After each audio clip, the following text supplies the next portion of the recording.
Ini mau pulang ini, coba. Gimana? Nggak mau lihat kamu baca puisi. Nggak sopan kamu, Ji. Senior, Ji. Kalau kau pulang, Spiderman nggak ada lagi kayak gitu. Nggak jelas ini. Seniormu. Gimana nggak mau lihat kamu baca puisi? Ada masalah itu.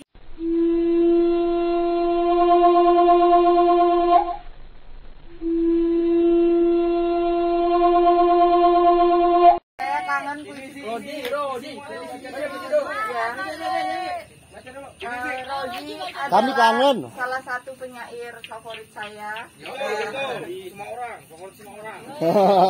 Idola kita semua, idola kita semua. Dia baca puisi. Kebanggaan masa depan ini.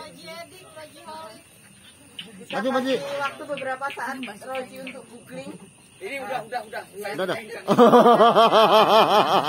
kasih. Untuk setelahnya acaranya akan saya serahkan ke Anis Yanindro. Terima kasih teman-teman yang ingin bergabung, silahkan menghadap ke belakang, ke halaman belakang. Terima kasih, selamat sore. Mahfud sudah siap baca novel katanya? Udah siap, kamu udah siap dari tadi. Oh sore malam. Silakan. Makasih. Tepuk tangan Biar dong. masuk. Woi, bajunya beda sama orang aku deh. Beli di mana? Aku minta aja.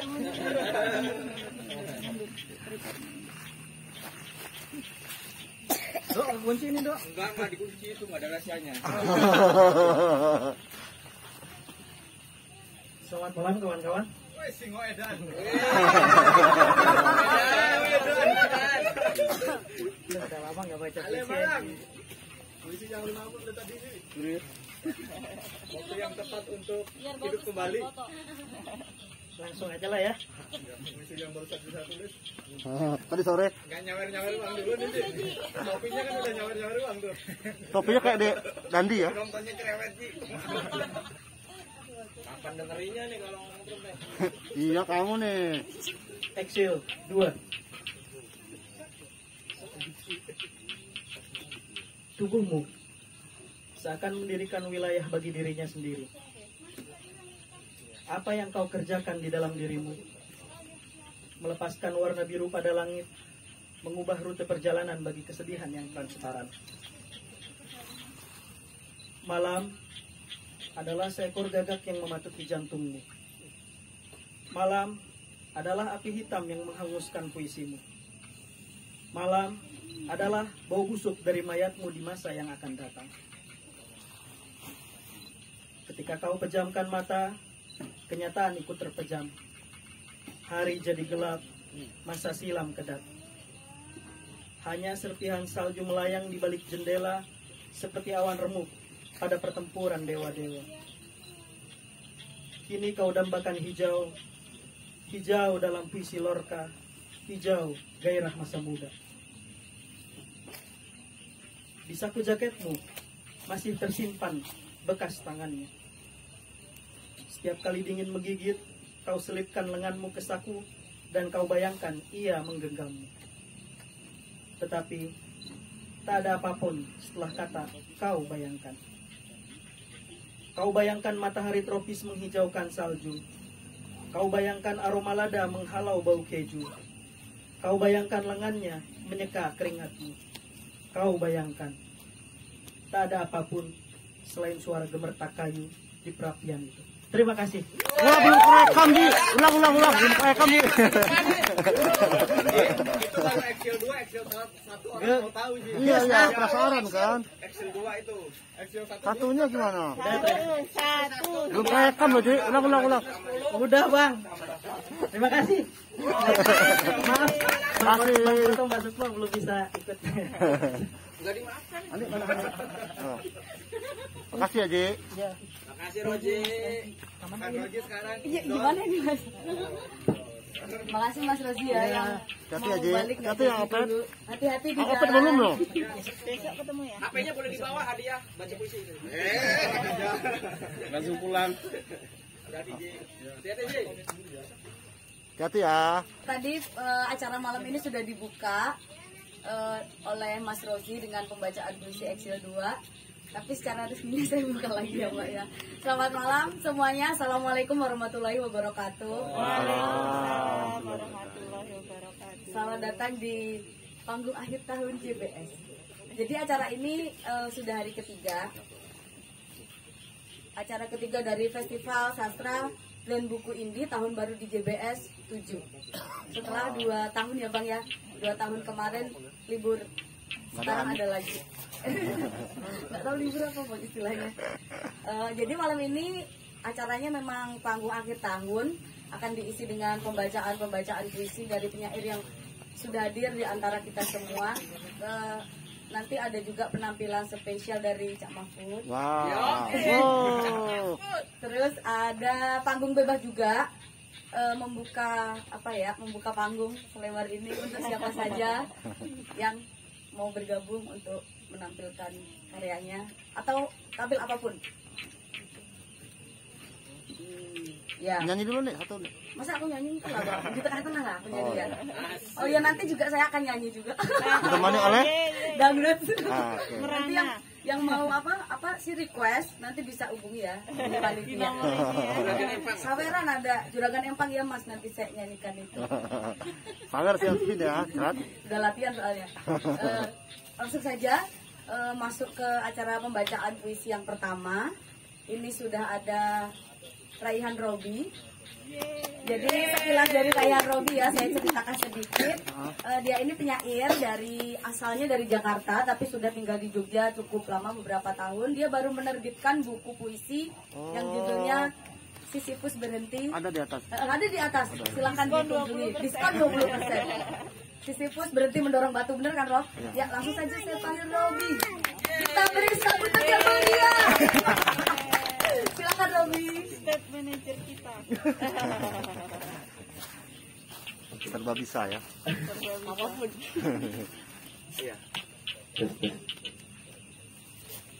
Oke, selamat malam teman-teman. Pada malam hari ini saya akan membacakan 2 buah puisi dari kumpulan puisi Sisyphus Berhenti Mendorong Batu yang diterbitkan oleh Kobuku. Oke, puisi yang pertama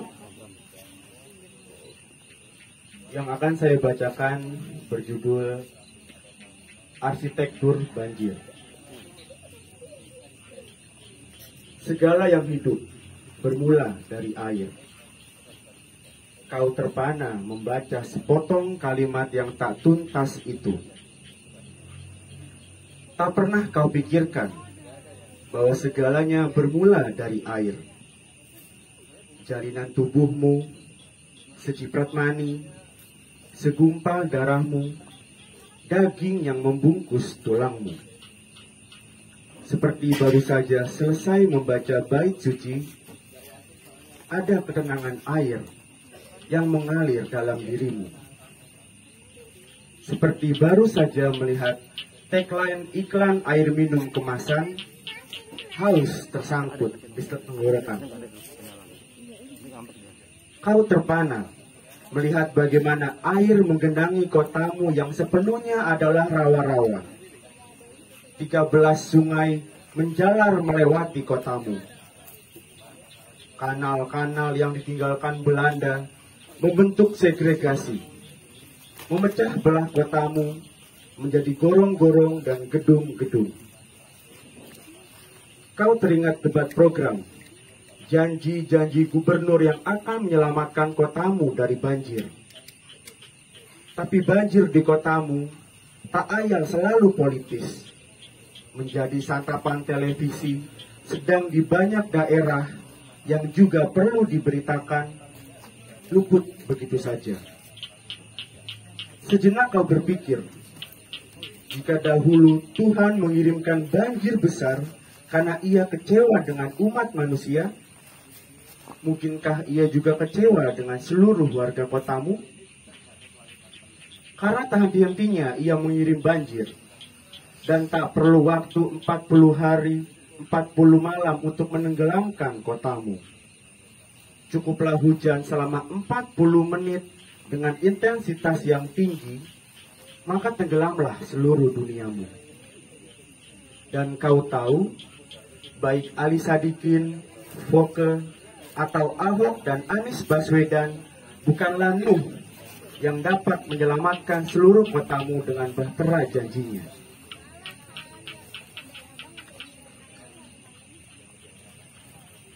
Di rumahmu yang kini tinggal atap, kau teringat dongeng usang tentang sebuah kota yang diimpikan.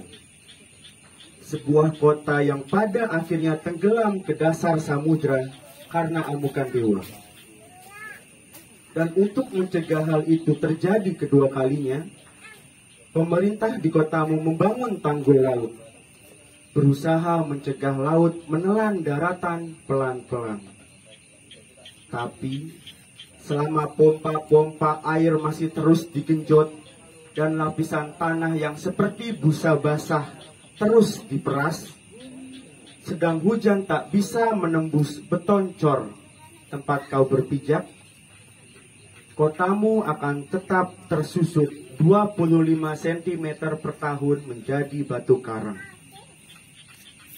Ketika itulah kau tersadar bahwa kau juga bukan Nuh yang bisa menyelamatkan keluargamu.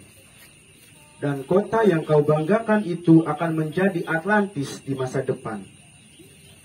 Bedanya, kotamu bisa ditemukan. Dan kau akan tersadar bait akhir dari sepotong kalimat yang tak tuntas itu. Segala yang hidup bermula dari air dan akan berakhir oleh air. Tepat ketika air memenuhi tenggorokanmu. Jakarta 2021.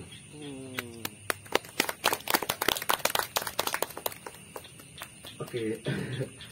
Wah, agak grogi nih. Ada Mbak Ani, ada Mbak Ani. Yang kedua judulnya Ode Ondel-Ondel. Bantu nyanyi ya teman-teman. Oke. Nyok kita ya nonton ondel-ondel, nyok kita ya ngarak ondel-ondel, nyok ondel-ondel ade anaknya boy, anaknya nandak gel-igelan, oi. Ini yang namanya Betawi, kampung yang disusun dari bait-bait pantun dan 1001 kali mengaliri mimpi. Dulu katanya tepat di atas tanah ini, padi-padi bisa tumbuh, pohon masih pada rindang, dan kebun-kebun nyejukin hari.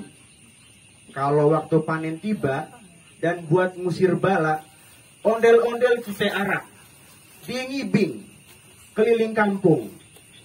Mukanya merah, mukanya putih, taringnya nongol, rambutnya dari ijuk. Gendang ditepak-tepak, kita ngintilin sambil beberekan. Ini yang namanya Betawi sekarang. Kampung yang dibangun dari cerita-cerita masa lalu dan dulu katanya. Sekarang kenyataannya gedung-gedung lebih tinggi. Kali pada mampet saban hari. Kalau sekarang ondel-ondel kita arak keliling kota, malah kita yang dibulang macet.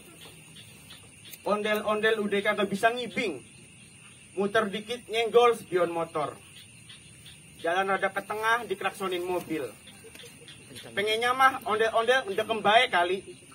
Di depan kantor lurah, apa gedung DPR. Kalau di arah keliling kampung, siap-siap juga digiring sama Satpol PP. Bujuk Buneng. Jakarta 2021. Terima kasih. Terima kasih Robi. Ya itu udah ada penampilan dari Robi yang Betawi banget anaknya kalau di kampus. Di sini juga lumayan. Lumayan. Lumayan Betawi ya? Ya lumayan Betawi. Oh salah ya aku. Lanjut. Selanjutnya ada penampilan dari Yaneta Rao. Yeay, Mbak Yaneta. Udah ya, ini Mbak Yaneta ini dari NTT. Mbak Yanita juga sudah menerbitkan kumpulan puisi yang berjudul Tangisan Sang Perawan. Wow. Dan ada antologi renungan judulnya Surat Cinta dari Yesus. Kepada Mbak Yanita Rawas, silahkan. Beri tepuk tangan dong. Lepas dong ininya rambutnya. Oh. Jangan langsung dikritik loh, Sur.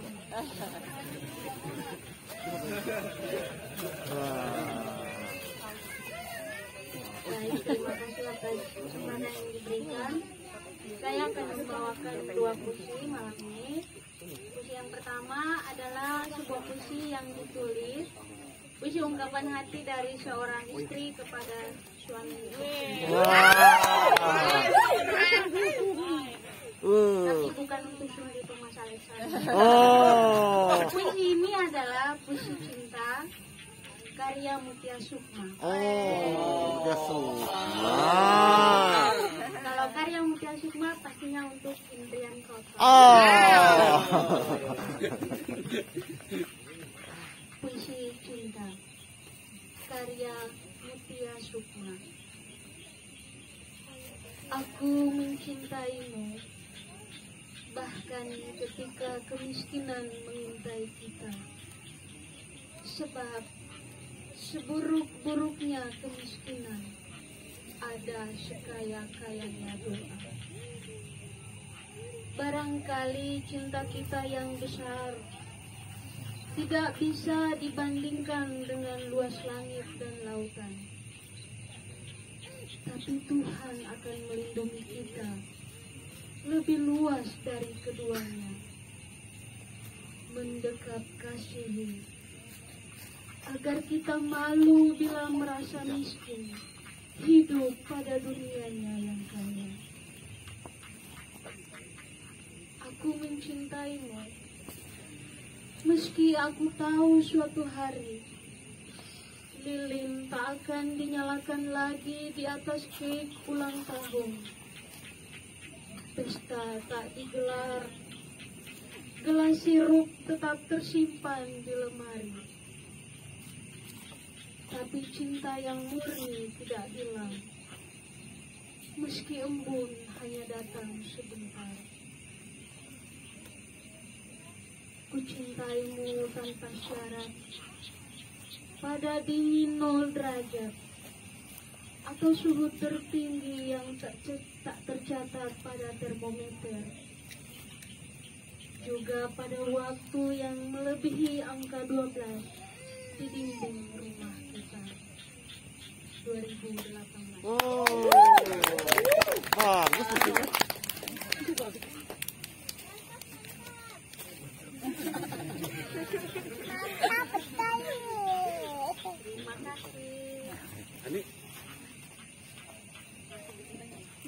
Isun Yakcen Memorial Hall, puisi Sulit Thomas Alexander.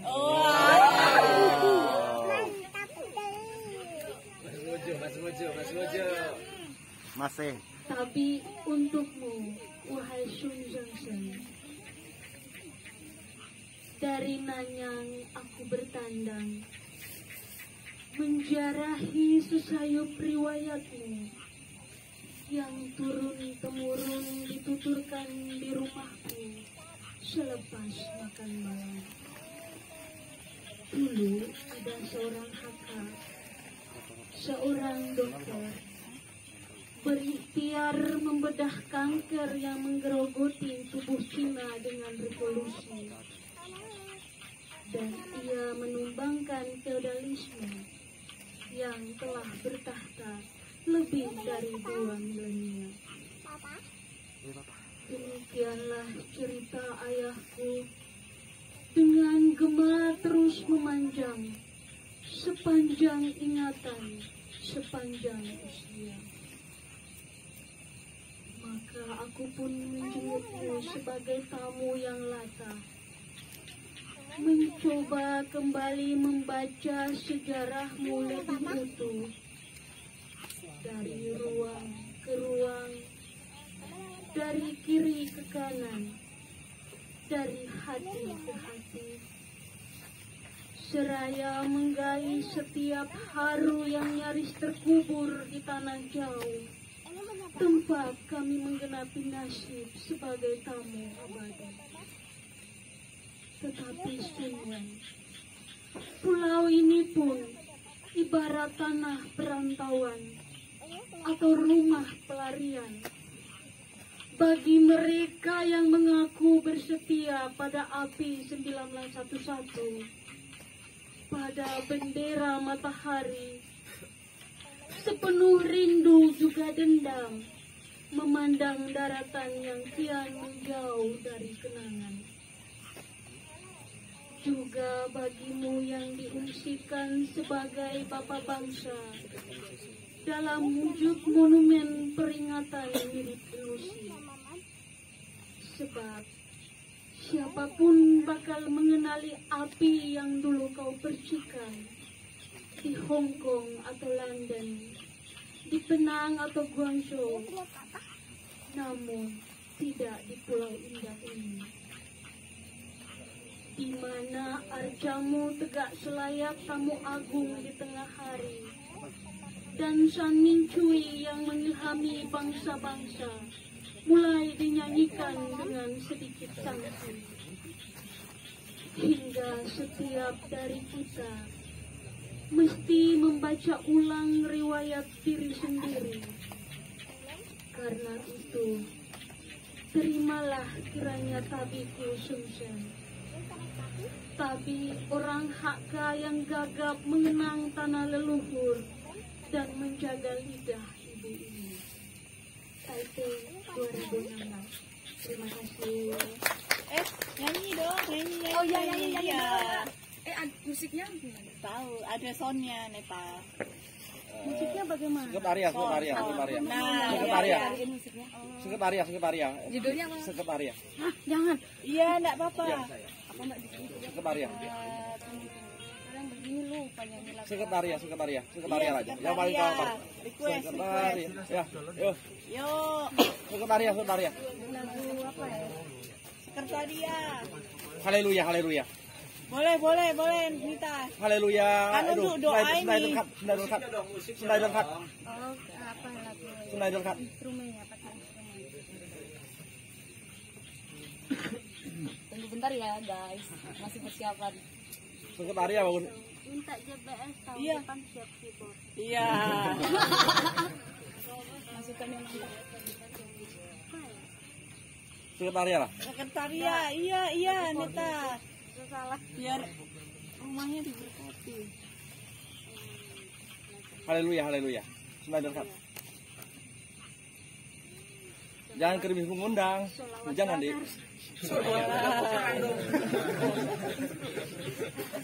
Haleluya.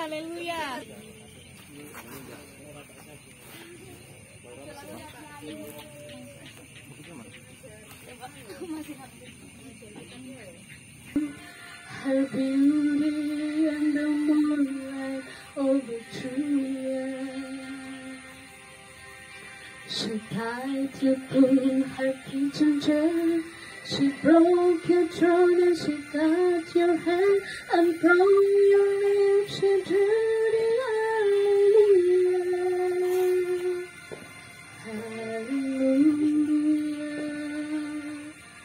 hallelujah.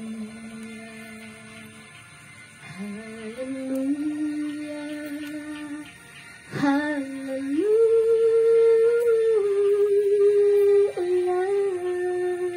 Terima kasih.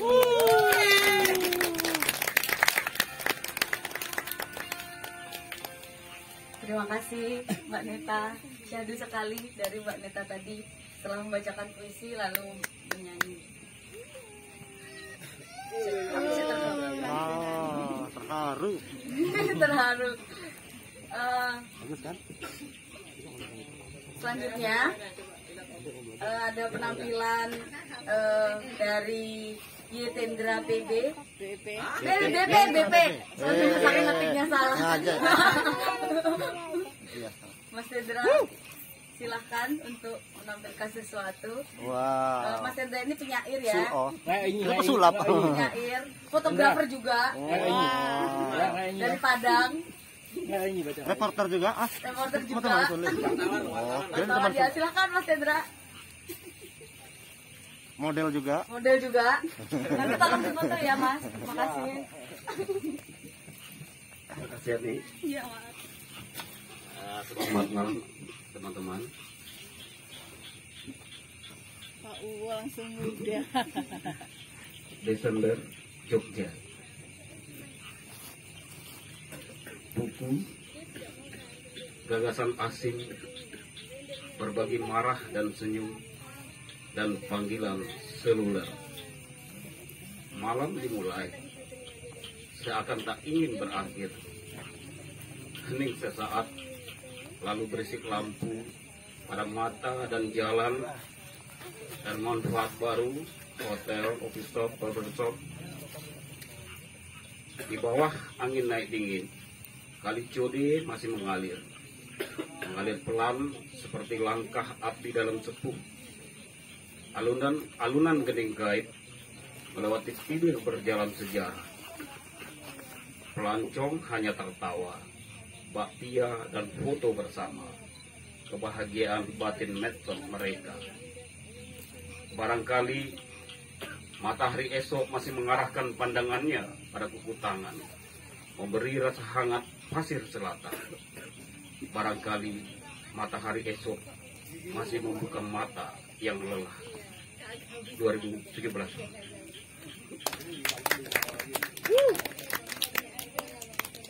Boleh lagi ya? 55 Pak Uwo. Aku cari dulu ya. Musik ini nyebar di mana?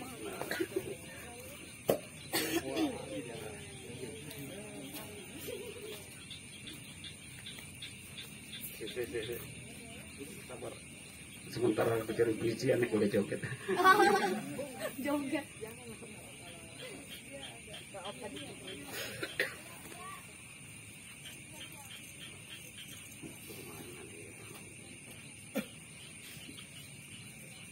Suatu senja sebelum 1 Januari. Esok pagi, barangkali aku kembali menemukan sajak pas tergeletak di jalan. Di antara bangkai hujan, sisa pesta semalam, dan kau yang berjalan dalam kantuk. Seekor burung melintas di jendela yang masih terbuka dalam senja Desember penghabisan. Kita berjanji nanti malam pergi ke alun-alun itu, menyaksikan orang-orang meniup trompet, menyalakan kembang api, merayakan sepi dalam gerimis bagi 1 Januari. Apakah kita terjebak lagi dalam kelaziman itu? Aku berkemas, bersalin baju, lainnya bersalin waktu, memilah yang pantas dan tak pantas, kubawa pergi bersamamu. Tapi kenapa cermin itu tidak berdusta bahwa sekarang aku baik-baik saja?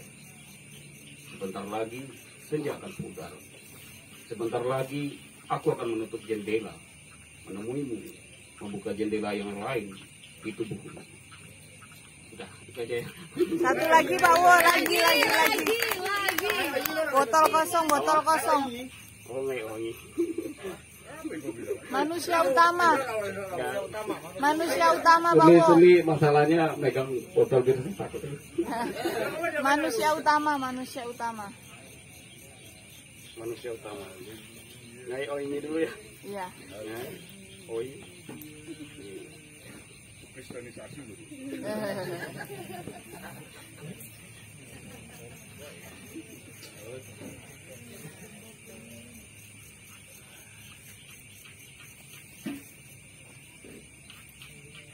Terbalik HP-nya coba gini. Ada nggak kena hack? Ada dulu.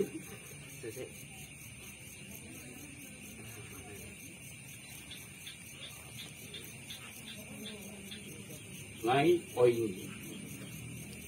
Waktu yang singkat menyusun ingatan yang panjang. Mailan. Dibelinya kita bertemu. Ruko-ruko tutup pada jam 4 petang. Dikepung bekas lubang-lubang tambang yang ditinggalkan. Aku menggenggam tanganmu lebih dalam. Tangan yang datang dari negeri hutan terbakar. di Benteng Bongkap, Pakak Liang, Pantai Penyusup, atau di bawah bulan ketika listrik padam pada jam 9 malam. Tetapi sepanjang jalan Depati Alir, angin mengembalikan tangan kita jadi milik masing-masing agar bisa menangkap senja, bangunan-bangunan tua dari masa gemilang timah hingga kesedihan orang-orang Hakka dalam pembakaran Taisega. Agar bisa merasakan suara mereka yang hidup dan tak bisa pulang, lalu membangun kampung dalam dirinya. Jauh lebih sunyi daripada sihir puisi, igauan pelayaran yang tak pernah menyentuh lautan.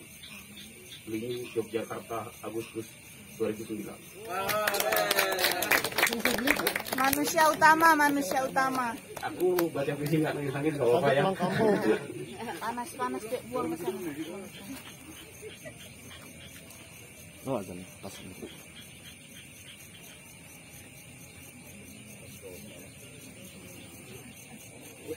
Banyak baca puisi. Apa?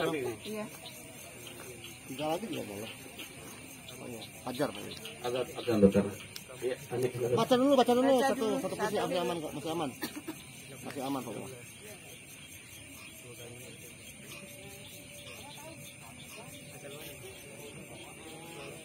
Manusia utama, Nagawan Into. Kenapa kita orang terusir dari kita punya gunung salju abadi? Kita orang sebut itu Nemangkawi, anak panah putih. Kita orang Amungni, manusia utama. Kita punya emas dalam Nemangkawi, tapi tidak disimpan dalam Honai. Kemana kita punya emas pergi? Sejak Magobaret, Egel, Jembai, PBI, JDS, Bertir-Gresbet, suara hilang dari kita punya telinga. Sejak kulit dia diganti rupiah, kita orang terusir dari Lembah Singa, Lembah Hoya, Lembah Noema. Kenapa? Kita orang terusir dari Nemangkawi. Nagawan Into, bila masa pembebasan itu tiba, sehelai daun lebar turun di sebelah barat, terbang kembali laksana kuncup bunga ubi, tumbuh dan besar di tanah, muncul di kaki gunung. Terima kasih. Teman-teman, kita tunggu azan dulu sebentar. Di pojok mungkin bisa berpindah ke ini, masih ada tempat banyak. Mas, Mbak, silahkan. Oke, kembali ke Festival Sastra dan Buku ini tahun baru di JBS 7. Saya duduk ya. Setelah tadi ada penampilan dari Mas Dendra. Pak Uwo jangan lupa foto Ani. Jangan lupa foto aku. Selanjutnya ada penampilan dari Mas Sohibur Ridho. Ridhoi. Jadi Mas Sohibur Ridho Ilahi ini saya dengar kan belum kenalan Mas secara resmi. Jadi baru dengar. Iya, sutradara, aktor, seniman teater, penyair, Fotografi jalanan. Ya gitu. Apalagi ayo. Owner penerbit ya. Penerbit Indonesia. Udah halaman Halindo. Ini orangnya udah keburu ke sini. Penerbit Halindo. Ketua FKY. Nanti banyak. Udah tanya nanti banyak. Beri tepuk tangannya Gloria. Terima kasih JBS memberi panggung untuk bekas penyair. Wah, bener nih bekas nih. Katanya buku mau terbit lagi di sini. Iman Romansa, dengerin. Ini puisi bagus.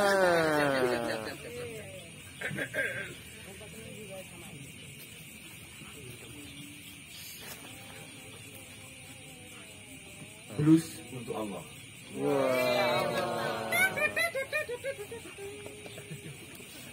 Bagus kayaknya. Kamu di dalam sekaligus di luar notasi.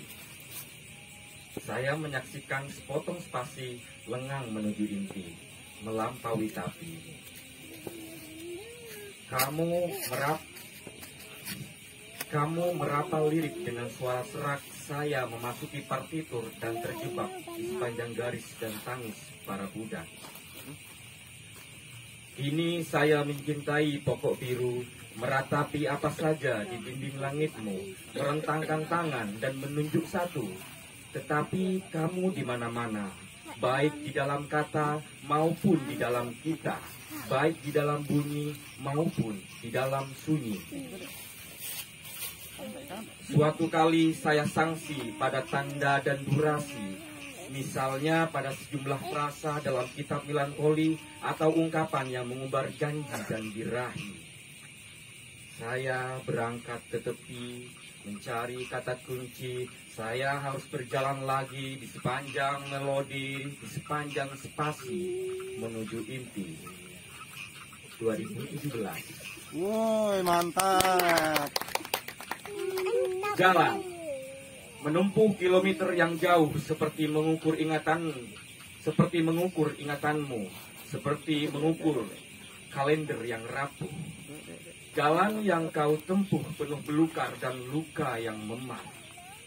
Sementara jalanku lengang dan sepi, tak punya tepi. Lantas aku berserah pada langit, juga pada rasa sakit.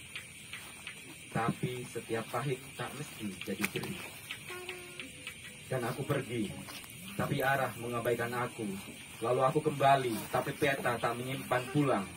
Lalu aku berjalan lagi, sampai rasa sakit menjadi kari.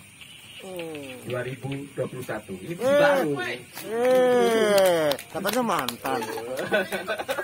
Gimana sih ini? Lagu, Meledek Sunli ya? lagu. Aku menyelundupkan rima pada sebuah lagu. Lirik mengalir seperti jumpa pertama yang haru. Selepas purna ketukan pembuka, kamu memilih turun dari tangga nada, menuju bunyi, melepas ragu yang tersembunyi. Seperti sebuah intro kau memelukku singkat, lantas kau berlalu, ref mengembang pekat. Selebihnya cuma percakata, menjadi mantra juga stanza. Aku tidak benar-benar menyusun partitur, sebab laguku tak mengerti cara melipur. Jadi habis ini harus ada lagu dangdut biar melipur.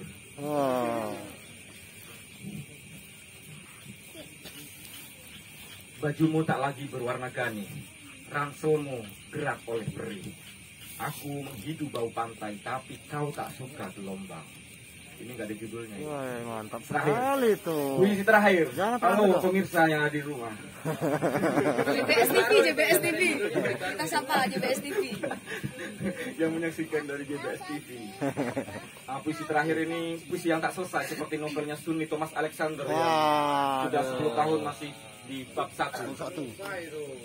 Ini puisi yang saya tulis setelah menonton film Api Capong, sutradara Thailand. Makan malam paman Api Capong. Apakah aku dulunya seekor kerbau?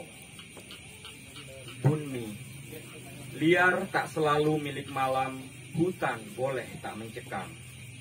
Huai, akhirnya kita bertemu lagi di sini setelah 19 tahun adalah jeda.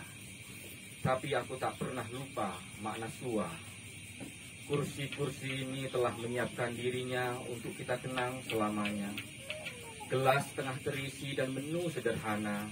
Mie gelas dan tumis sayur pedas menunggumu tiba dengan cara tak terduga. Aku hanya veteran tua, sakit-sakitan, gampang mengutuk diri sendiri. Dosa-dosaku kini terbenam di perut, mendekam di ginjalku. Aku ingin mati, Huai, dan segera kau membawaku ke sebuah tempat yang jauh, menyongsong satu pelukan panjang seperti malam-malam yang tak bisa aku lupakan. Malam ini, Huai, menyeretku ke masa silam, juga menyeret lampaumu ke meja ini. Tentu saja kita akan merindukan bongsong yang murung, si ceu baca yang telah lama hilang itu.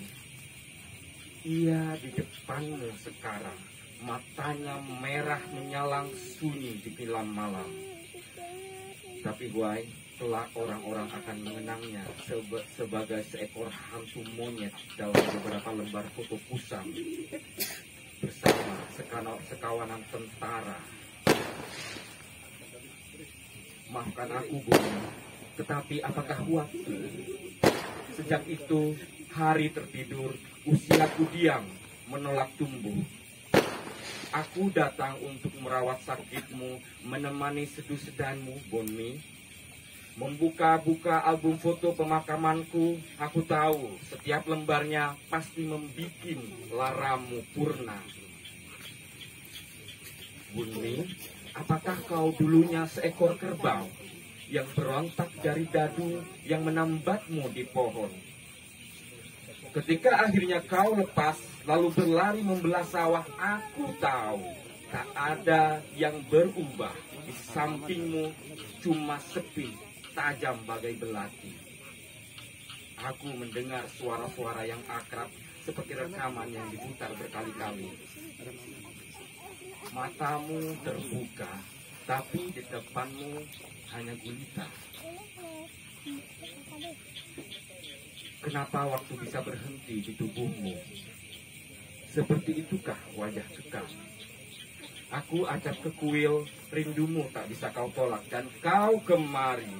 Aku rasa kuil adalah juru ekspedisi paling baik dalam mengirim doa kepada arwah dan lembut. Kau mendengarnya, kau merasakannya. Konon, doa datang bagai angin yang bertiup pelan seperti halnya engkau. Datang diam-diam. Terima kasih. Kamu harus baca puisi yang lebih bagus. Wah.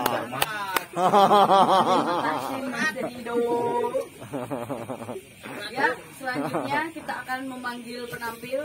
Mungkin boleh dipanggil dengan cara yang berbeda ya. Oke. Aku akan coba memanggil dengan cara seperti ini. Kita panggilnya. Tampan, gagah, siapakah dia? Kayaknya kita, aku udah berusaha, Mas. Acara KMSI. Langsung saja kita panggilkan penampilan yang selanjutnya dari Kedung Dharma Romansa. Mas Kedung, juragan terlembung ya. Oh iya, silakan minum dulu, Mas Kedung. Oke, siap. Kita akan menanti. Kayak manggil petinju nih. Aku udah berusaha jadi MC dan sulit banget, Mas. Kamu harus kayak goyang tadi kamu. Diulang. Ulang kayaknya. Enggak, Bang. Udah langsung, Mas. Ulang panggilnya. Ulang. Ada musik juga nih. Kita beri tepuk tangan. Yuk. Assalamualaikum, selamat malam.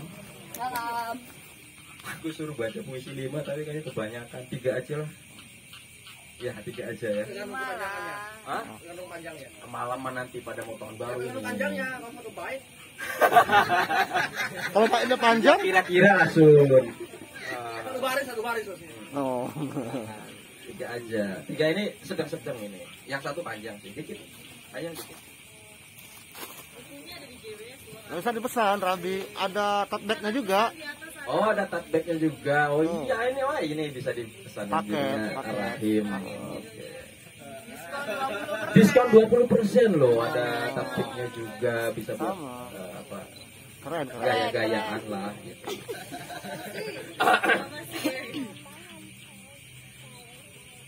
Anjing-anjing lapar.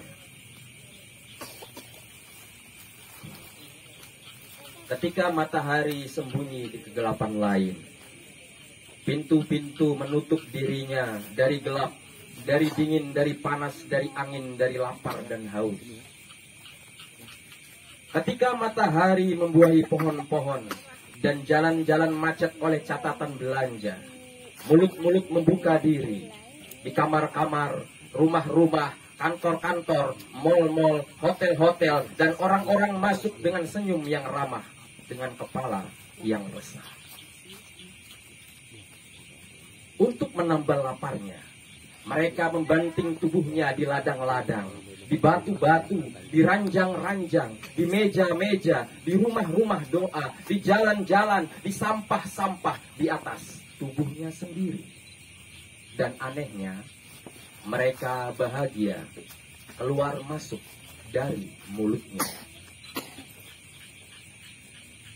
Ketika matahari kembali pergi, mereka mendengar gonggongan anjing di televisi di dalam rumahnya sendiri. Udah selesai itu. Oh. Gue tepuk tangan tadi kan. Enggak tepuk tangan. Tepuk tangan dulu dong. Yang kedua, ngunduh wohing karma. Ngunduh wohing karma itu diambil dari kisah Dewi Windardi atau Windradi dan Resi Gautama. Jadi teman-teman nanti bisa searching kisahnya Resi Gautama dan Dewi Windardi. Ngunduh wohing karma. Sebab cinta dilahirkan dari rahim sunyi, maka kau akan dipulangkan padanya. Tak ada yang kekal selain kenangan. Sebab tubuh akan menemukan jodohnya sendiri, menggali kenangannya sendiri. Masa lalu bangkit dari tubuhmu, bulan-bulan redup, hari pudar di musim yang lewat, dan waktu meleleh di punggungmu. Duh Windardi, perempuan yang dikutuk kesepian, cinta memalingkan wajahnya yang masai, dan langit meludahimu dalam hujan. Karena sepi, menggali lukanya sendiri, maka kubuka tubuh ini, kubiarkan angin jalang mengelus-elus tubuhku, kubiarkan sepi menjarahku. Lalu dewa datang memenuhi doamu, membasuh tubuhmu dengan mulutnya, dengan lidahnya yang hangat, membuka pintu bagi setiap kesepian yang menjeratmu. Duh Resi segala sepi, janji yang dicurangi, yang hatinya berkabut, yang cintanya kalut, minta ludah pulang ke mulut. Wahai Resi yang tidur dalam keterjagaannya, aku ingin kau jilati kesepianku, agar tuntas segala rindu birahiku. Tubuhku meranggas, aku haus, tapi kau batu yang keras. Lalu siapa yang mula-mula mengingkari janji itu, sementara kau diam bagi tubuh? Lalu sumpah itu meledak bagai waktu yang membengkak di tubuhmu, di tubuhmu. Masa lalu menyusun kisahmu. Windardi, kau sibuk dengan tubuhmu, kau biarkan tubuh orang lain memasukimu. Kebohongan macam apa yang menyihirmu?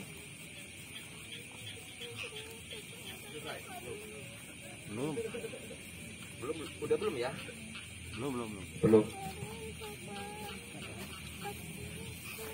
Dan terkutuklah segala sumpah, terkutuplah mulut yang tak berlidah itu. Lalu kesunyian jatuh bagai tahun-tahun yang lepas dari ingatan. Sepi menjadi tubuh, pertapa yang kehilangan masa lalu, cinta yang pergi dari tubuhmu. Oke, puisi terakhir. Gimana Rido, mau dibalas? Ini nanti Cak Mahfud kayaknya baca novel. Cak Mahfud menghafal novel. Oke, ini puisi terakhir. Puisi ya lumayan baru lah. Tadi sore? Enggak, lama juga sebenarnya, tapi lumayan baru. Kemarin. Baru tulis. Ini sudah pernah di media massa. Wah, di mana itu? Media Indonesia. Rahasia. Media Indonesia. Hah? Honornya Media Indonesia, Sun. Media Indonesia udah nggak muat ya. Oh. Bukan saja kopi loh ya. Aku salah ngomong. Oh, Jawa Pos. Saja kopi. Salah ngomong lagi. pasca kontemporer itu. Wah, didengarlah sama Iwan Jekonia. Judulnya Penyair 3G merangkap ke 5G. Wih, pasca kontemporer nih. Katamu rindu terbuat dari hati yang kebocoran, membasahi bajuku yang lama tergantung di tiang jemuran. Sejak penyair Adiluhung meramalkan Ratu Adil, dan kita beramai-ramai membicarakannya sebagai kebenaran. Katamu, penyair serupa nabi, tapi puisimu hanya sanggup meniup-niup hati yang memar, menjadi balon-balon yang meletus di udara, lalu hilang seperti kentut. Penyair itu terbuat dari hati yang patah, dan mereka rela mengikuti hati yang patah, dan betapa kedunguan melanda masyarakat plus 62. Penyair hari ini mabuk hanya dengan segelas kopi dan senja. Nyindir Bang Saud nih, wah, menyindir. Tapi itu aman berarti.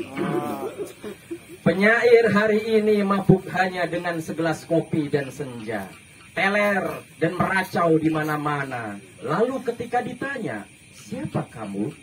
Akulah penyair. Di mana puisimu? Puisiku di mana-mana. Di mana? Di dalam hati yang kesepian.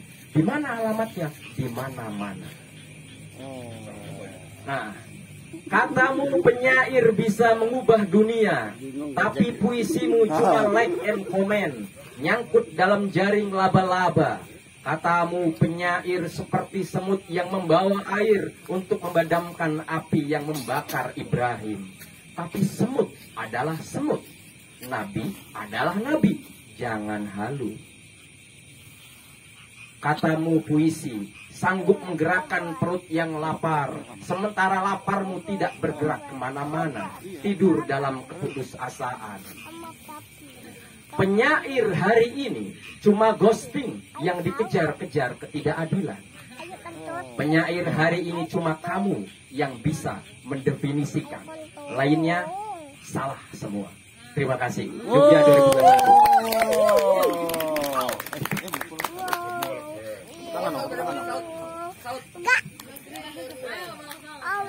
Bang Saud nih. Nanti. Tunggu. Terima kasih Mas Gedung ya. Tunggu. Ada jadwal. Sabar. Sabar. Nanti kamu juga boleh, Sun. Ya, Mas Gedung sudah membacakan 3 puisi tadi. Selanjutnya masih ada penampilan lagi dan nanti setelah acara ini, dari penampilan yang setelah ini akan ada panggung bebas. Jadi teman-teman yang ada di sini semuanya boleh mendaftarkan diri. Tunggu dulu. Sip. Kita tunggu sebentar. Oke. Kita. Aman. Oke. Karena tadi akan ada penampilan yang spesial ya dari Cak Mahfud. Di mana ya Cak Mahfud? Masih menghafalkan ya. Oh, Bang Saud dulu boleh tuh, Bang Saud dulu. Oh, sudah ada Cak Mahfud. Silakan. Ada yang bawa Anwar Tahari? Ada yang bawa bukunya Cak Mahfud? Ya, siapa yang bawa buku Cak Mahfud? Balikin deh. Kebalikan.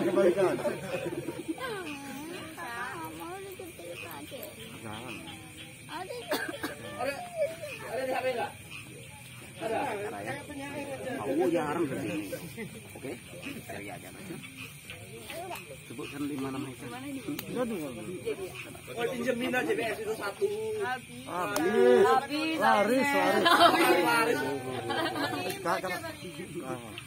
Oh, ini yang teman-teman yang belum naik, silahkan naik melihat dan membeli buku dengan diskon 20%.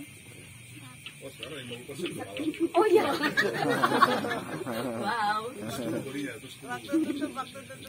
Oke. Anak kecil muti tuh.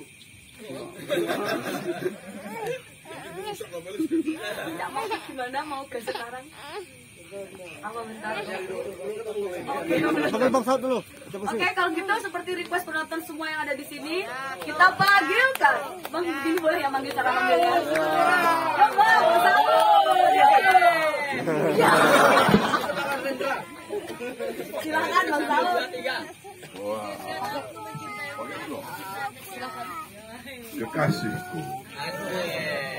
Kekasihku, rambutku gugur di atas prei di mana kau dulu tertidur. Gugur segala ketumbi dan kutu kepala yang pernah menyatukan kepala kita. Baiklah, kita ikhlaskan saja. Tiada janjikan jumpa di Eropa atau Sumatera karena asmara bisa jadi asma kalau pindah-pindah budaya. Asmara cuma lahir di gelas bir atau arak api, di mana segala berujung di kasur dan kamar mandi. Ia mengikuti warna rambut kita, dan kalau rambut sendiri telah gugur, gugur pula ia bersama-sama. Mungkin ada tertinggal sejembut kenangan. Itu baginya semacam inspirasi bagi puisi yang sebentar akan pula berontok. Mungkin ada pula kesedihan. Itu juga baginya semacam inspirasi bagi puisi yang sebentar akan pula berontok. Kekasih, kekasih, kekasih. Gugur ya gugur, semua gugur. Rambut, ketumbi, dan kutu-kutu di kepala. Yang kita perlu cuma sampo lidah buaya. Lagi. Bukunya mudah dijual itu.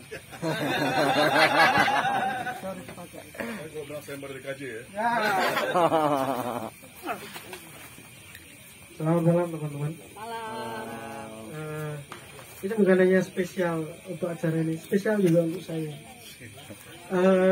Saya sebenarnya ingin membaca Atma Tohari karena kemarin dibicarakan dan buku itu penjualannya masih buruk.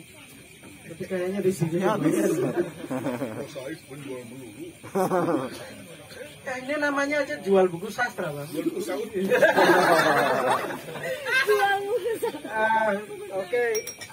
Tapi tampaknya baik Daud maupun Anwar Tohari tidak tersisa di sini dan tidak ada teman yang bawa kayaknya. Saya akan membaca satu part, nanti kalau kelihatan kalian senang ya bisa tambah 2 part dari cerita bersambung Back yang selama setahun terakhir nongol di Kumparan Plus.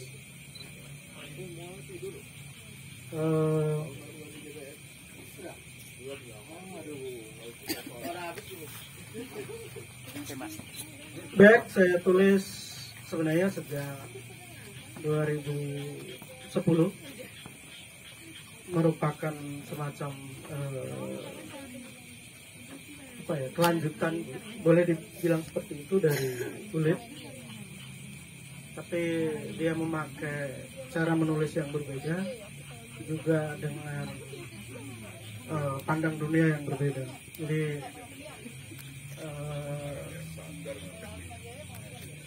Kulit menjadikan sandiwara radio sebagai bingkai bagi tokoh utamanya, dan Back tokoh utamanya melihat dunia dalam cara sepak bola.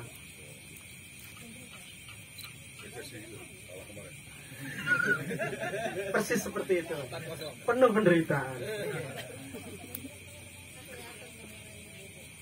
Back bab 1, lapangan. Aku sudah menyangka kalau tempat ini akan tampak menyedihkan. Mudah membayangkan hal tersebut. Semudah aku mendapatkan cerita menyedihkan tentangnya dari para tetangga atau teman-teman. Selama bertahun-tahun, ketika aku biasa pulang ke kampung halaman dan kembali ke tempat kerja hanya dalam hitungan jam saja. Dan karenanya aku tak pernah sampai menengoknya. Tempat ini, tempat aku meninggalkan banyak hal, terlalu banyak hal di masa kecilku. Tapi Apa yang kutemukan rupanya jauh lebih menyedihkan dari yang bisa kupikirkan. Aku tak menemukan sebuah lapangan, bahkan yang paling buruk sekalipun. Keseluruhan tempat ini, panorama sekitar, bentang tanah yang kini kupijak, aroma rumput yang tumbuh bebas dan meninggi, bau sangit serangga yang meruap ke udara, semak di mana-mana. Di sini, di sana lagi, dan di sana lagi. Nyaris merata. Hanya pantas jika disebut bekas lapangan. Itu persis kita menyebut setumpuk puing sebagai bekas bangunan, atau segerumbul semak sebagai bekas jalan setapak, atau sekeping papan sebagai bekas meja. Di sisi utara, bagian yang dekat dengan jalan, terpacak 2 tonggak kayu yang satu dengan lainnya berjarak sekitar 3 meteran, masing-masing dorong ke arah berlawanan. Apakah itu gawang? Ya, itu gawang. Atau lebih tepatnya bekas gawang. Meski demikian, satu-satunya bukti yang bisa kupegang untuk meyakini bahwa 2 tonggak yang tak berhubungan, bahkan ternyata saling menolak itu, adalah ingatanku semata. Lain tidak. Jika aku datang dengan orang lain yang sama sekali tak pernah tahu tempat ini, ia pasti tak percaya jika 2 tonggak itu adalah puing gawang. Dan dia cukup punya alasan untuk mengatakan itu. Tak ada bukti tersisa yang cukup untuk mendukung kalau 2 tonggak yang saling menolak itu adalah gawang pada masa-masa sebelumnya.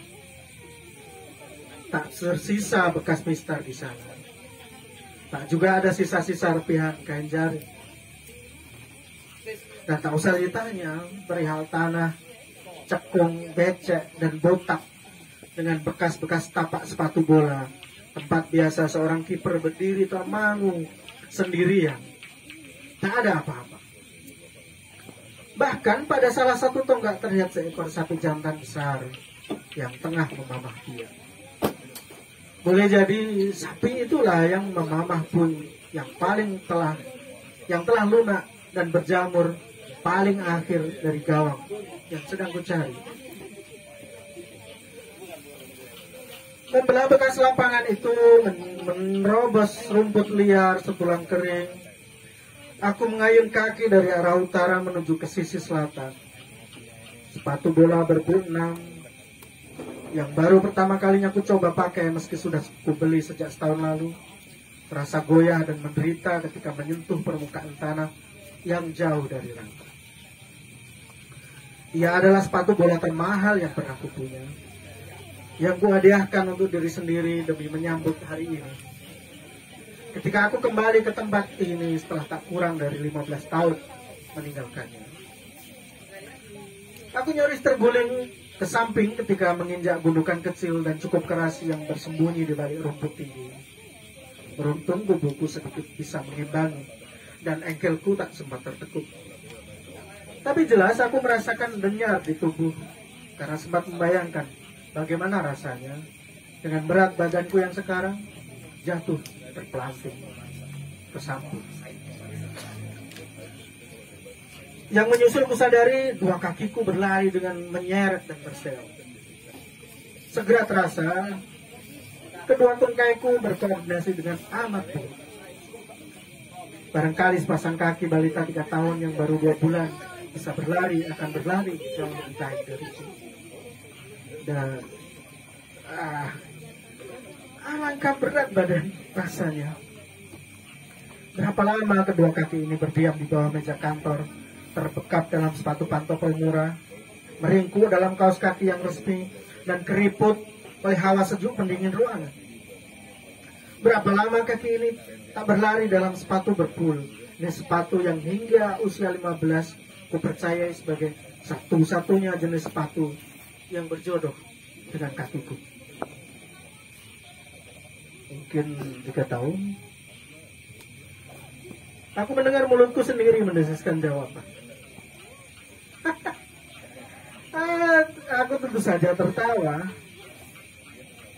Mungkin. Aku jelas sedang berusaha membohongi diri sendiri dan sebagian diriku ingin mempercayai. Aku ingat dengan jelas kapan terakhir aku bermain sepak bola. Di kompetisi Agustusan antar divisi di pabrik. 4 tahun lalu. Mana bisa aku lupa dengan pertandingan tak penting antara tim penulis editor melawan tim satpam yang berakhir hanya 15 menit kemudian untukku. Ketika kiperku sendiri, seorang editor buku pelajaran sejarah bertubuh bulat yang sempoyongan bahkan sejak pemanasan, menubruk dan menindihku, mengirimku ke rumah sakit, dan aku pulang 3 hari kemudian dengan lengan kiri yang sudah tak lurus lagi. Dan ini sudah akhir Juli. Jadi bukan mungkin, tapi pasti. Pasti lebih dari 3 tahun. Lebih pasti lagi 3 tahun, 11 bulan, dan 21 hari. Itu adalah total waktu terakhir kakiku memakai sepatu bola. Juga menyentuh bola nyaris dalam segala bentuk dan jenisnya. Bahkan nyaris sepanjang waktu itulah aku menyapi diri untuk tak menontonnya. Dan itu juga waktu yang kurang lebih aku habiskan untuk menambah rantai di kakiku. Yang kutukar dengan kursi kerja yang lebih besar, meja yang lebih lebar, beberapa ratus ribu kenaikan gaji, dan mengepalai sebuah divisi yang tak ada stafnya. Dan senyatanya tak ada pekerjaan. Dan di atas semuanya sebuah perjanjian dengan setan yang pada akhirnya bubar. Aku terus menyeret betisku seperti pesakitan menyeret bola besi, membelah tanah bersemak yang semakin tak bisa dikenali lagi ciri-ciri lapangannya. Dan aku mendengar suara pluk-pluk-pluk yang seirama langkah kakiku. Denyar-denyar yang kurasakan di permukaan kulit bagian dada dan seputar pinggang memberitahuku dari mana asal suara dan irama itu. Tuhan, berapa berat badanku ini. Memasuki lapangan Baru Selatan, rumput liar digantikan oleh ilalang yang semakin ke selatan semakin tinggi. Tepat pada sebuah titik, aku memutuskan untuk berhenti. Napasku memberat dan aku merasakan tungkaiku linu. Tapi bukan itu alasanku. Ya, di sini.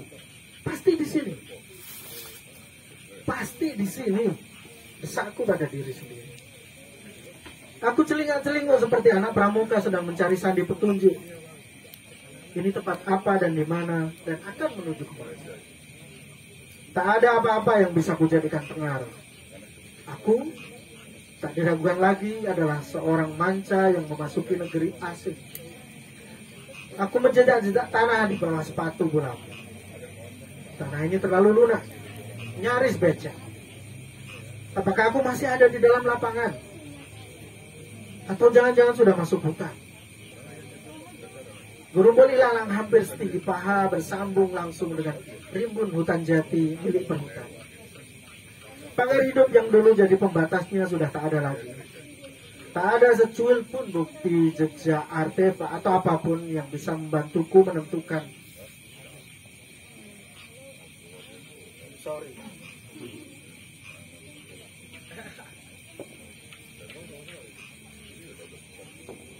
Tak ada secuil pun bukti jejak artefak atau apapun yang bisa membantuku menentukan di mana garis gawang bagian selatan.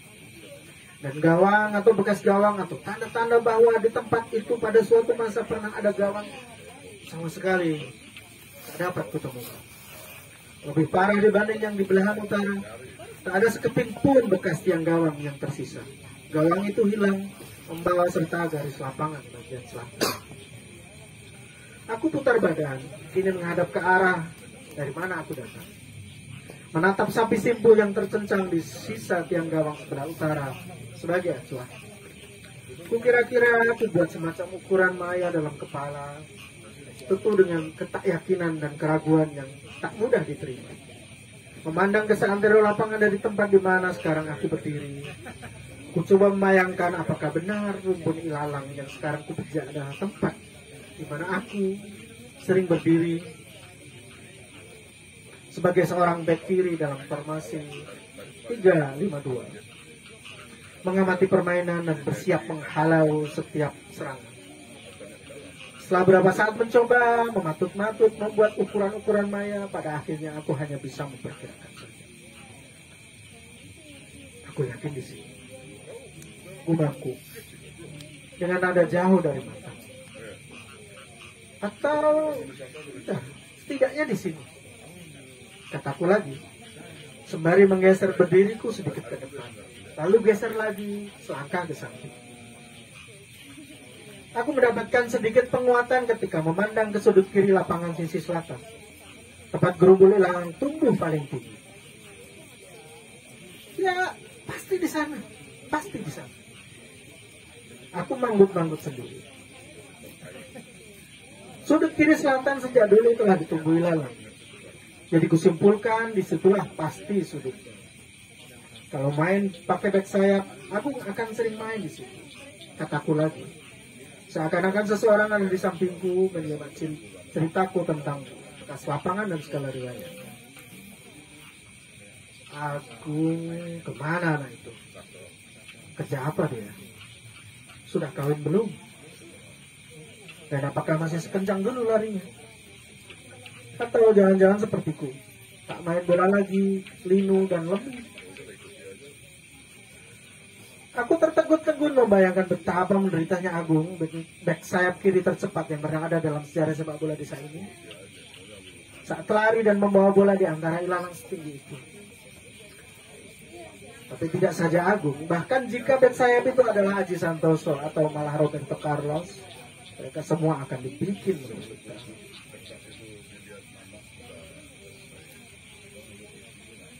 Masih memikirkan bahwa aku adalah bek kiri dalam sebuah pertandingan dari masa lalu, membayangkan ke arah mana dulu aku bergerak saat tim memulai serangan.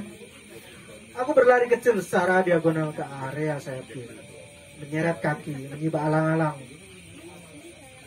Tepat saat itulah aku baru menyadari kalau lebar tanah yang dulu pernah menjadi lapangan ini jauh berkurang. Segera menjadi jelas pagar hidup di sebelah barat yang berbatasan langsung dengan sawah milik Sarbat telah terdesak jauh ke timur. Sangat orang brengsek itu. Musuh semua pecinta sepak bola di desa ini. Karena kebiasaan Di Zoom. berbeda dengan semua ukuran yang tadi kupikirkan, angka seperempat itu dengan mudah kudapat. Jangankan diriku yang begitu menghafal tempat ini, siapapun akan tahu dengan segera dengan melihat ke arah gerbang barat kuburan yang terletak di seberang jalan di belakang gawang utara yang kini sudah tak ada. Dulu gerbang kuburan itu sejajar dengan garis barat lapangan. Kini jarak antara keduanya hampir cukup untuk sebuah gawang. Tak dapat dielakkan, garis sejarah telah menentukan lapangan sepak bola di Salero. Ini adalah sepetak tanah kosong yang hanya layak disebut sebagai bekas lapangan. Nokia 1112 di saku celana pendekku bergetar. Halo? Apa? Bolanya mana? Nggak jadi datang? Oh, tak cuy. Muslim bangsat. Seperti sudah kukhawatirkan, Setsungu itu tak datang. Sama sekali tak berubah itu bocah. Sempurna sudah. Setelah tak menemukan lapangan, kini aku mendapatkan diriku sendirian di tanah terlantar ini. Dan tentu saja tak ada bola. Ada sebagian kecil bentang lapangan itu yang masih cukup bersih. Rumput masih terkendali, kalis dari semak, dan paling datar. Kira-kira seluas lapangan bulu tangkis. Aku putuskan memilih tempat itu, memikirkan untuk lari memutarinya. Mungkin 4 atau 5 kali, dan balik pulang. Dan nanti malam, di warung kopi, si Muslim yang ingkar janji itu pasti dilabrak. Pada putaran keempat, 2 orang bocah kira-kira awal belasan masuk ke bagian lapangan yang sedang kuputari. Beberapa saat kemudian 3 anak lain menyusul. Salah seorang dari mereka datang dengan bola lusuh di kakinya. Tak satu pun dari anak itu yang kukenal. Dan sepertinya mereka juga tak mengenaliku. Dan oleh karenanya, mereka tampaknya memandangiku dengan mata yang curiga sekaligus tertarik. Mereka masih terus mencuri pandang ke arahku ketika mulai memainkan bola mereka dalam sebuah lingkaran kecil di antara mereka sendiri. Mereka tak tahu siapa yang sedang mereka tatap. Kalian sedang melihat bek kiri terbaik dalam sejarah sepak bola desa ini, bocah-bocah. Ketika aku menghentikan putaranku, merasakan ngos-ngosan di dada, hendak menghampiri mereka, sekadar ingin tahu mereka anak siapa dan rumahnya di mana. Salah seorang dari mereka sudah lebih dulu berlari ke arahku dan berteriak, "Kau main bola, Om? Pemainnya kurang 1." Tawaran itu terdengar aneh di kupingku. Aku dari dulu adalah anak yang selalu mengajak. Aku dari dulu adalah bocah yang selalu mengajak. Bahkan seringkali memaksa orang lain untuk ikut main bola. Kini mendengar itu keluar dari bibir bocah lain, dan itu ditujukan padaku, aku tiba-tiba merasa jadi seorang bocah gemuk idiot yang diajak bermain anak-anak nakal semata sebagai genap-genapan. Tapi coba periksa, rasa senang macam apa ini? Kurasa kalau aku bisa memandang wajahku sendiri, aku akan tahu betapa sumringah mukaku. Ya, terima atau tidak, aku adalah bocah gemuk idiot yang akhirnya mendapatkan tempat terbaik. Tapi aku tak mau terkesan murah di depan bocah-bocah tak tahu sejarah itu. Main di mana? Tawarku. Berlaga enggak? Gawangnya enggak ada gitu. Pakai gawang kecil, Om, kata si bocah dengan nada menggurui, sembari mengacungkan sepasang ranting yang dipegangnya. Di sisi utara, tak jauh dari tonggak bekas gawang yang tak dipakai mencincang sapi, seorang bocah lain tengah menancapkan sepasang ranting yang dipasang sejajar dengan jarak masing-masing kira-kira 4 tapak kaki. Tanpa mengangguk sebagai tanda sepakat dan segera lupa dengan rasa gengsi yang tadi kutunjukkan, aku menyabet ranting dari tangan si bocah. "Sini, aku yang pasang." Dan aku menancapkan gawang kecil. Kapan terakhir aku melakukannya, ya?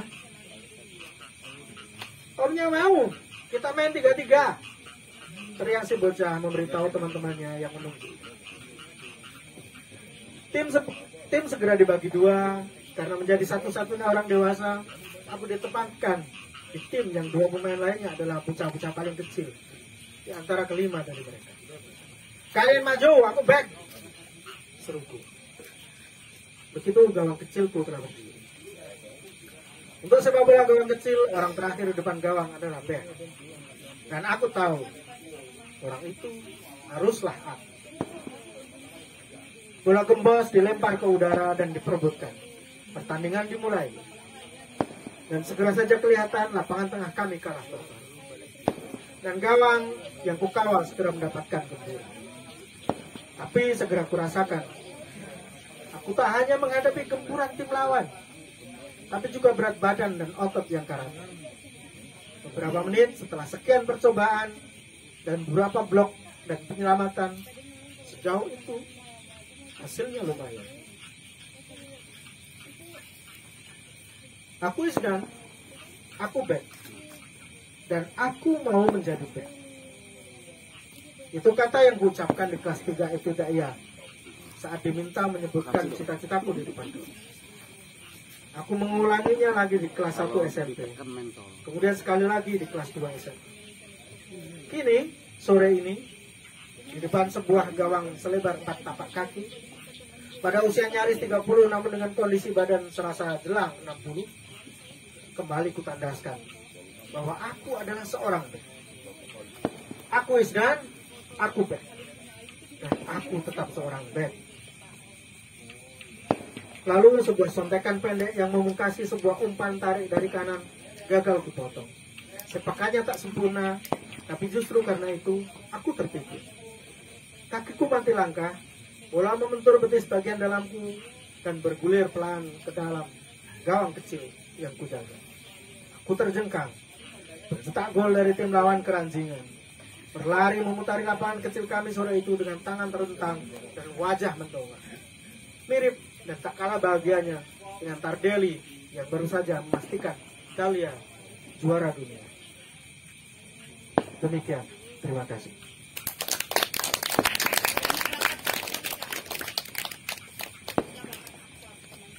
Gimana? Oh ya? Aduh. Jadi merah ya? Jadi pengen tambah lagi. Enggak. Terima kasih CBS, terima kasih teman-teman. Terima kasih Datuk Saud Situmorang, yang bukan Sitor Situmorang.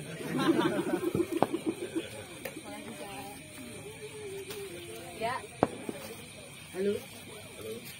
Kang Mambut sudah membacakan sedikit tidak satu novel. Selanjutnya ini masuk panggung bebas dan saya sudah tahu ada teman saya yang akan menampilkan sesuatu. Teman saya itu adalah Jessica. Ayo Jess, mana? Ayo Jess, aku ingin melihatmu menampilkan sesuatu. Ayolah. Ayo Jess. Ayo Jess, aku tunggu di sini Jess. Aku tadi soalnya dikasih tahu ada fansmu tuh minta kamu. Ditemanin Bang Saud. Ayo Jess. Ditemani Bang Saud. Geran Lagi persiapan Mbak, lagi persiapan. Oh ya. Aku biasanya di sini ya. Yang jangan dong deh. Kan ini kita udah bikin panggung segede ini loh.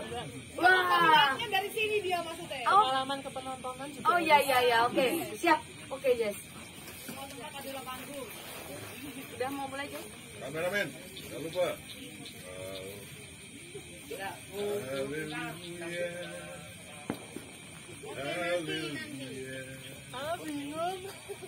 Haleluya. Haleluya. Keren suaranya. Jesse, Sabar. Dia performance. Aku baca cerita pendek sekali. Jadi cerita ini. Mic-nya aja yang dikasih Mbak. Depan dong biar Jessica maju ke depan. Ya, langsung kita beri tepuk tangan yang meriah untuk Jessica Aidil Lesmara. Jadi tuh ini ceritanya tentang isu keluarga, isu kekerasan seksual sama isu tubuh. Dan Wah, nggak kelihatan, tiga Jess. cerita ini jadi satu. Lu aku nggak persiapan, maaf ya. Aku malu, Lampunya, Jess, lampunya nggak menyorot, nggak kelihatan, Jess. Soalnya nggak kelihatan. Rahasia, kau hamil. Ada sekuntum perasaan bahagia, namun dari pertama di siang bolong, ayahnya yang polisi tak mau bertanggung jawab. Kau memukul-mukul perutnya. Namun kau tangisi, kau menyayangi. Ayo. Kau ceritakan itu ke ibu dan pamanmu, lalu kata mereka, Novia, segera gugurkan. Dia anak orang kaya dan pasti tidak mau memandang kita. Kata-kata itu bagai pisau. Itu jawaban yang tidak ingin kau dengar. Berkali-kali kau menghubungi Randy pacarmu untuk bertanggung jawab. Namun dia juga hanya mampu dengan kuasanya bertutur. Ayah ibuku tak menerima ini. Mereka ingin kau menggugurkan bayi. Ibuku bahkan tak percaya itu anakku. Serasa sungai yang deras berkelok-kelok, ingin sekali kau menampar muka Randy yang tak habis pikir. Lelaki yang kau cintai di awal pertemuan berubah menjadi serigala kejam yang tak menginginkan anaknya sendiri. Ada yang lama, Dia berhasil dia baru betul, muncul. orang baru. Kau selalu berteriak ketika sepinya jalan mulai kau rasa. Kemudian aman. Atau hitam pekatnya langit mulai muncul. Teriakan penyesalan mulai kau desahkan. Ternyata itu membuat masalah baru. Keluargamu pun menganggap ini aib. Kau disalahkan atas perbuatanmu yang tidak bisa menjaga keperawanan.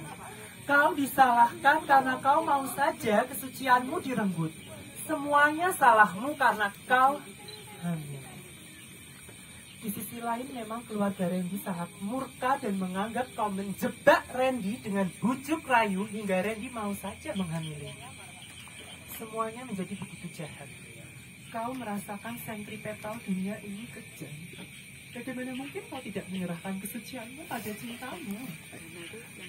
Randy, karena kau yakin buah cinta itu hasil kesepakatan bersama di ranjang. Yang benar, Randy lah yang merayumu habis-habisan untuk jatuh ke pelukan. Kau berlari pada pusara ayah dan berkata, apakah aku harus mengakhiri hidup ayah? Aku lelah, aku tidak didukung, tidak ada satupun yang mengertiku. Samar-samar bayangan ayahnya mendekati. Mari nak, ayo pulang bersama ayah. Duniamu sekarang sudah tua dan jahat.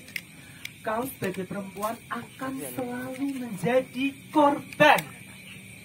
Mari pulang saja bersama ayah. Kata ayah dalam isyarat meyakinkan Sri untuk sesegera mungkin mengakhiri hidup yang penuh dengki dan iri hati manusia. Ia membeli langsung potasium dan menenggak. Sebelum menenggak, kau berdoa. Ibu bumi, terimalah jasad anak perempuanmu ini, karena aku lelah dengan semuanya. Ibu bumi, jangan marah, karena aku membunuh diri. Aku sayang padamu, ibu bumi. Aku pulang ke Heritage Spread. Potasium itu sebagai cairan surga yang mengakhiri penderitaan. Tribut to Sister Novia Widiasari, Jessica Ayudhya Lesmana, subuh 7 Desember 2020.